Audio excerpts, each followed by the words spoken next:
तो पिला माने मैट्रिक बोर्ड परीक्षा पाई द्विघात समीकरण जो चैप्टर अच्छी गणितर तार सब्जेक्टिव सिलेक्टिव क्वेश्चन को क्वेश्चन गुड़ाक तुम आसो तुम्हें अलग चैप्टर गुड़ा सब चैप्टर पाई जाइए सब्जेक्टिव द्विघात समीकरण देखी न तो यहाँ तुमको मिलगला वीडियो जदि अलग भी चैप्टर किसी स्किप कर जाइछ तो प्लेलिस्ट को पलि प्रति चैप्टर सब्जेक्टिव क्वेश्चन अपलोड अच्छी देखी पार। तो देख टी 2A ये गोटे अच्छी 4 नंबर अच्छी निम्नलिखित द्विघात समीकरण पूर्ण वर्ग में परिणत कर समाधान कर। देख आमर टॉपिक मुख्य हूँ पूर्ण वर्ग में परिणत कर समाधान कर इक्वेशन जहाँ भी दो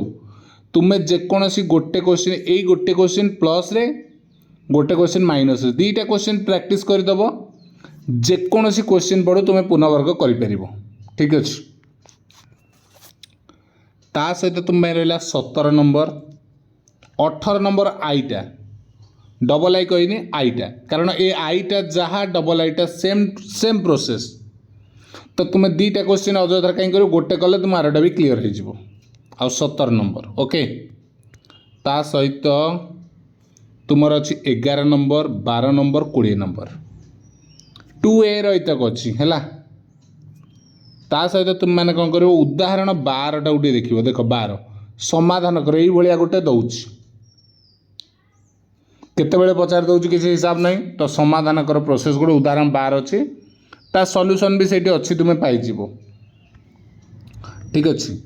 जदि 2B को जीवा 2B रे 17 नंबर अच्छी समाधान कर ये इक्वेशन बहुत गुड़े अच्छे किंतु यहाँ भेरी इंपोर्टेंट ये इक्वेशनटा प्राय टाइम एग्जाम रे पड़ी अलग गुड़ा आसनी तुम ये देखीदेव तो गोटे समाधान प्रोसेस आसले भी तुमको आसो अलरेडी आरटा है प्रोसेस समान खाली नंबर चेंज पाटिगणितर कौटा र12 नंबर 15 नंबर 13 नंबर ता सहित 7 नंबर एति क्वेश्चन देखीदेव सेकेंड चैप्टर तुम कभर हो पाटिगणित ठीक अच्छे।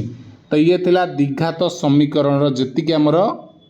सिलेक्टिव क्वेश्चन ठीक अच्छे सब्जेक्टिव नेक्स्ट पार्ट रे देखिबो कोन ना तुमरो समांतर प्रगति ओके थैंक यू।